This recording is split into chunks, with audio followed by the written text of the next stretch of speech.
Assalamualaikum warahmatullahi wabarakatuh. Sebelum dimulai ceritanya, seperti biasa bantu dulu tekan tombol like dan berkomentar tuan dan anak. Terima kasih sesudah dan sebelumnya. Bab 295 Pertarungan Sengit. Henry berjalan maju perlahan. Pada saat ini, Hanze, Zugeheng dan yang lainnya benar-benar terkejut. Dengan satu gerakan, dalam waktu kurang dari 1 menit, seorang master di puncak Tiadao tingkat ketiga dihancurkan seperti ini. Itu tidak mungkin. Henry, kamu terlalu kejam. Hanze menelan ludahnya dan berkata dengan gugup. Hahaha. Henry merasa geli dengan kata-kata ini, matanya penuh dengan penghinaan. Apakah kamu ingin melanjutkan? Henry memandang 5 orang lainnya dan bertanya sambil tersenyum. Zugeheng marah. Dia mendengus dingin, berdiri lebih dulu, memandang Henry dan berkata, "Jangan terlalu sombong, hati-hati jika racun menyerang, kamu akan muntah darah dan mati." "Terima kasih atas perhatian Anda," kata Henry sambil sedikit tersenyum. Zugeheng tercengang. Dia awalnya ingin menggunakan kata-kata ini untuk menguji apakah racun Henry ada di tubuhnya. Tetapi Henry bertindak tanpa celah dan tidak tahu sama sekali. Zugeheng memutar lehernya, dan tulang-tulangnya mengeluarkan suara patah. Dan dia berkata dengan kasar, "Henry, karena aku tidak meracunimu sampai mati, aku akan memukulmu sampai mati hari ini. Lagi pula kamu pasti akan mati hari ini." Wajah Henry tanpa ekspresi, dan dia mengangkat jari ke arahnya, lalu mengarahkan ibu jarinya ke bawah, terlihat sangat menghina. Ketika Zugeheng melihat Henry tidak berbicara dan masih meremehkannya, dia menjadi semakin marah. Dia mengeluarkan pisau tajam dari pinggangnya dan tiba-tiba memukul kepala Henry dengan kecepatan kilat. Kecepatan menghunus pedangnya cukup cepat, yang menunjukkan bahwa orang ini sangat kuat. Henry tidak mengetahui keadaan pikiran mabukgu di tubuhnya saat ini. Penggunaan kekuatan internal selalu dalam keadaan terkendali, jadi dia tidak menggunakannya sepenuhnya. Dengan kata lain, ki yang sebenarnya dia gunakan sekarang bahkan tidak berada di tingkat kedua Tiadao.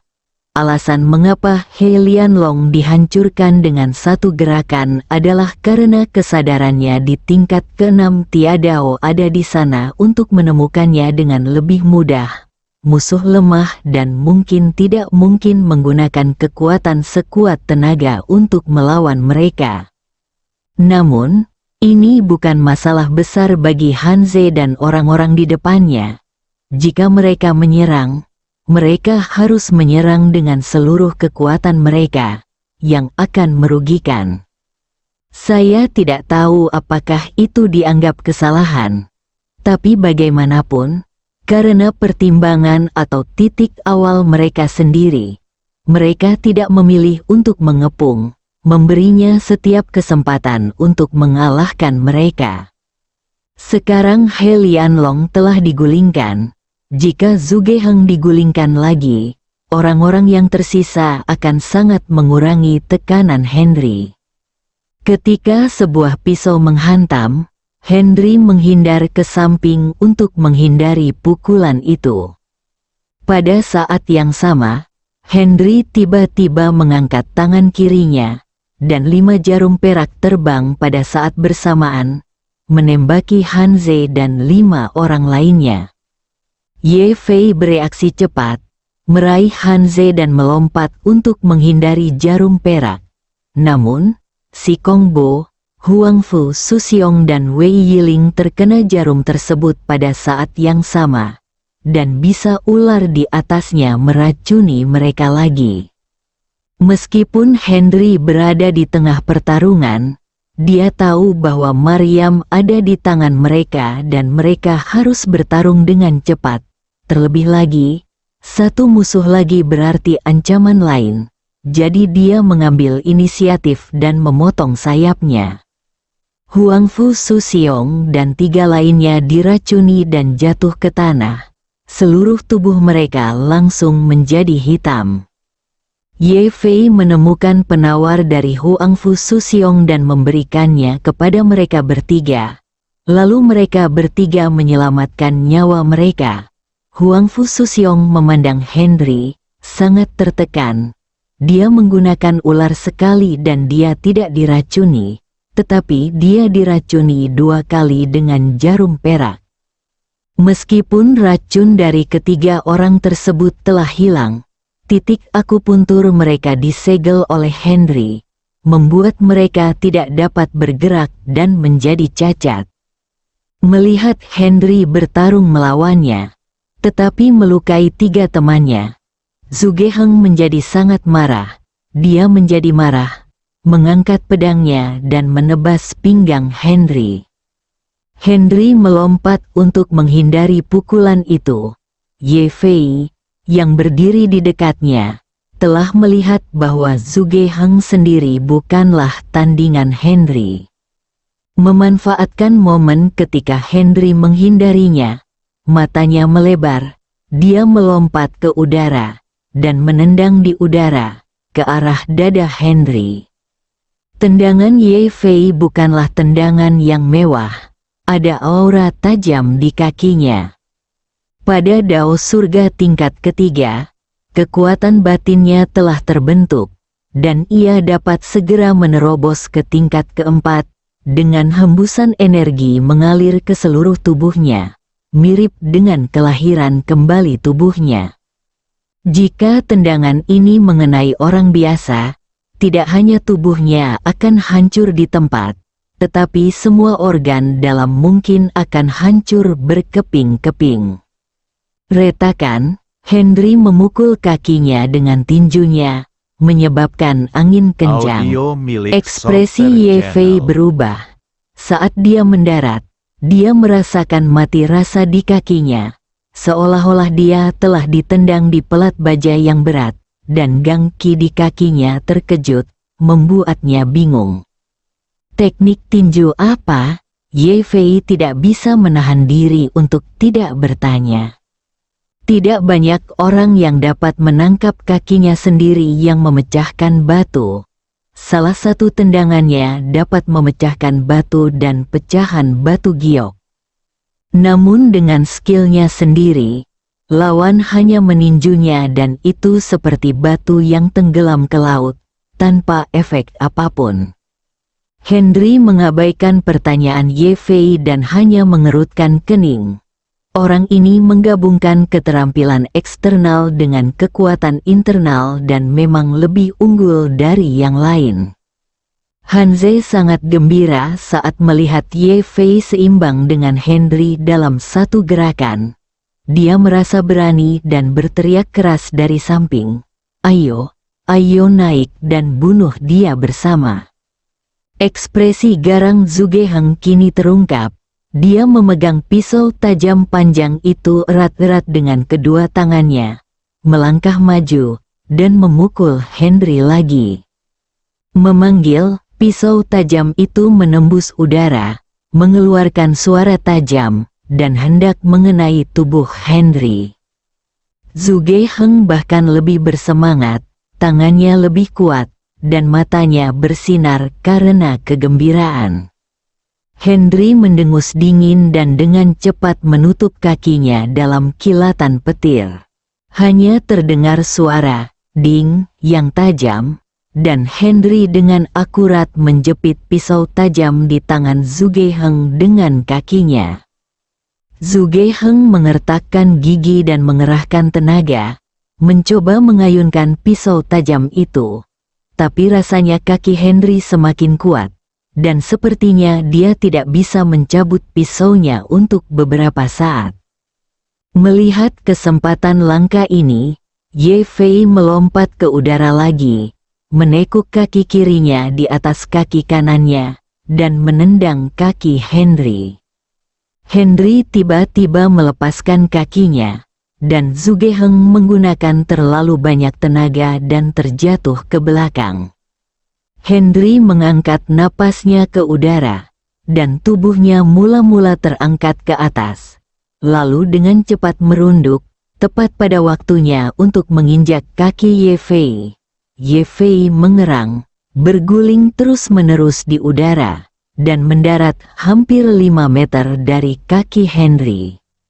Saat Henry mendarat, Zugeheng berguling dengan cepat dari tanah, dan pisau tajam itu menyapu kaki Henry dengan ringan melompat, menghindari pisau tajam itu, dengan cepat memutar tubuhnya di udara, dan menendang Zugeheng. Zugeheng mengangkat pedangnya untuk menemuinya, tetapi Henry telah menembakkan jarum ke arah Ye Fei. Ye Fei baru saja berdiri dan berbaring lagi. Henry memanfaatkan momen ketika Ye Fei terjatuh, kemudian melancarkan semua serangannya terhadap Zugeheng dan menendangnya. Panggilan, tendangan Henry menyebabkan sedikit ledakan udara, dan Zugeheng tidak punya pilihan selain mengangkat pedang dan tangannya untuk memblokirnya. Ledakan, tubuhnya jatuh ke tanah seperti layang-layang yang talinya terputus, dan pisaunya terlepas dari tangannya.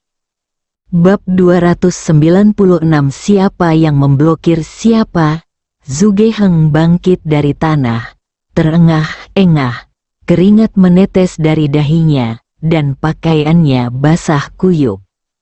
Henry bergerak cepat lagi, melangkah maju, dan orang itu dengan cepat mendekat seperti bayangan, dan meninju langsung di dada Zugeheng. Zugeheng terangsang oleh sikap mendominasi Henry.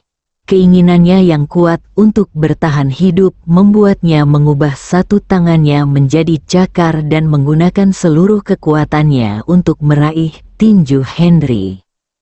Kelebihan tinju adalah sangat dingin, dan satu pukulan bisa berbobot 1000 kilogram. Cakarnya tajam dan dapat menahan ujung kepalan tangan, melepaskan kekuatan dan mengubah pertahanan menjadi serangan. Kungfu cakar beruang, satu cakarnya bisa mematahkan tulang dan urat. Kungfu cakar beruang Zugeheng bertabrakan dengan tinju Henry dengan keras. Jika Henry menggunakan zengki tingkat 4 tiadao yang ada, Zugeheng akan terbang. Tetapi karena dia hanya menggunakan tingkat tiadao 2, dia hanya akan mampu untuk terbang. Dia sangat terkejut hingga dia kehilangan kesadaran. Tubuh Zugeheng terguncang, dan dia jelas-jelas stagnan. Segera, ada banyak lubang di depannya. Henry sudah melangkah maju dan meninju dadanya lagi.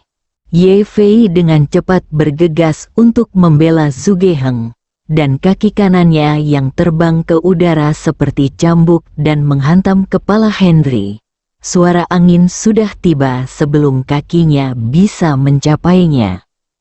Pergilah ke neraka, Zugeheng bereaksi dan mengubah tangannya menjadi cakar lagi, masing-masing meraih tenggorokan dan jantung Henry.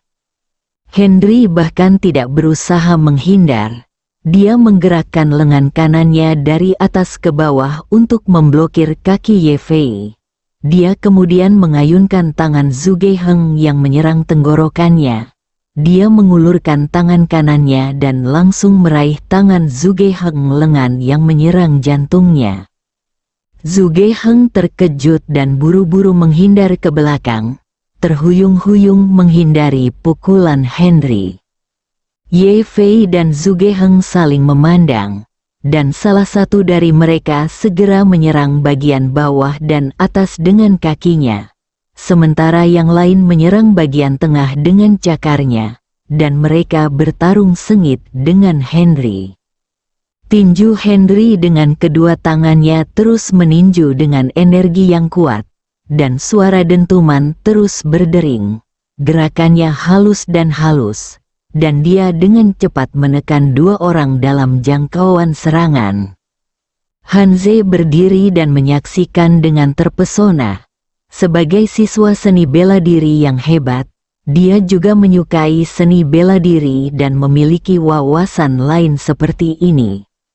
Saat bertarung, Henry melihat ke arah Hanze, yang kebetulan merupakan arah pintu kamar tidur Audio milik 999. Soccer Channel. Berpikir bahwa Maryam mungkin ada di dalam kamar, dia perlahan mengundur, membuat isyarat terdesak.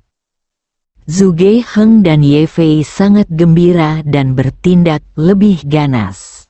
Hanze dipenuhi dengan kegembiraan, berpikir bahwa hasilnya akan segera berakhir, jadi dia menaklukkan Henry dan membawanya ke dalam rumah sehingga dia bisa menyaksikan Maryam dipermainkan olehnya, dan jantungnya tiba-tiba melonjak kegirangan. Ketika tubuh Henry sudah dekat dengan pintu dan dia yakin bisa memasuki ruangan terlebih dahulu, Henry tiba-tiba menarik napas Qi dan menggunakan tinjunya untuk menghadapi cakar dan kaki Zhu Heng dan Ye Fei. Klik, dua suara tajam terdengar. Ah, dua jeritan keluar. Bagian kaki kanan Ye Fei di bawah lutut hilang, dan telapak tangan kanan Zhu Heng langsung menuju ke bahu, lalu jatuh dengan percikan. Ada tumpukan tulang patah di tanah, dan darah menyembur keluar. Hanze tercengang dengan perubahan mendadak ini. Ketika dia bereaksi, Henry meninju dada dengan tangan kanannya. Hanze memuntahkan seteguk darah dan merasa seluruh energinya hilang jatuh ke depan. Henry meraihnya dengan satu tangan dan membawanya ke dalam ruangan. Setelah kejadian terakhir kali ini Henry tidak menunjukkan belas kasihan kepada Hanze dan langsung menghancurkan seni bela dirinya. Kini Hanze adalah orang yang tidak berguna, bahkan tidak sebaik orang biasa. Hanze tahu bahwa seni bela dirinya telah dihapuskan, dan dia sangat marah. Namun, dia sangat terkesan dengan kekuatan Henry sehingga dia terlalu takut untuk mengucapkan sepatah kata pun. Henry datang ke aula, Maryam tidak ada, dan keringat dingin muncul di dahinya. Ketika dia membuka pintu kamar tidur, dia melihat Maryam diikat dan diletakkan di atas meja kopi. Dia sangat marah, mengambil Hanze dan melemparkannya dengan keras ke tanah. Ketika Maryam melihat Henry, suamiku, dia baru saja memanggilku, dan seketika itu seperti hujan. Henry baru saja hendak mengambil langkah maju. Puff, seteguk darah hitam dimuntahkan. Hanya karena amarah, kegembiraan, dan yang paling penting, emosi. Racun mabuk di tubuhnya pecah lagi, dan dia langsung muntah darah. Fuji, yang berada jauh di seberang, sedang duduk di kursi dengan mata kusam. Tiba-tiba ada rasa sakit di hatinya, dan dia memuntahkan seteguk darah hitam. Meski menyakitkan, ekspresi wajahnya penuh kegembiraan, yang berarti Henry masih hidup dan sudah bangun. Tapi dia masih hidup, hanya jatuh cinta dengan wanita lain. Maryam ingin berbicara, tetapi Henry melambaikan tangannya untuk menghentikannya. Dia khawatir dia menjadi emosional dan membangkitkan racun yang baru saja dia tekan.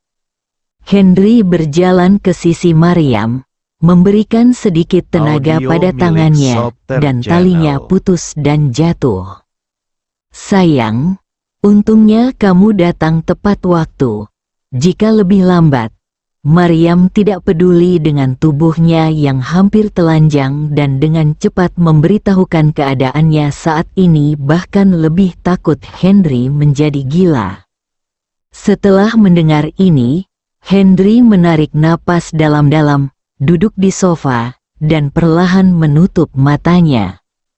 Dia perlu istirahat. Penggunaan energi sejatinya pada gerakan terakhir dan timbulnya pikiran mabuk Gu telah membuat tubuhnya menjadi sangat lemah lagi.